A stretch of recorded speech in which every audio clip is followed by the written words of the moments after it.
Щодо це питання російської дружби, очевидно,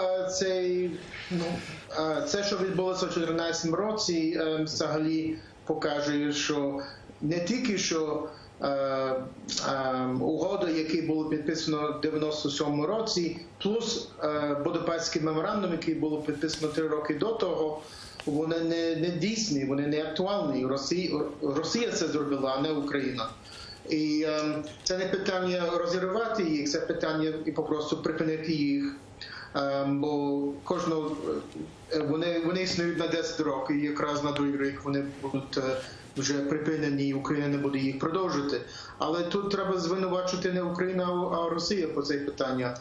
І особливо це дуже важливо, мені здається, для східних українців, бо ілюзії про братські народи мали українці чи російськомовне населення, яке було в східній Україні. І для них це було повна зрада з боку Росії.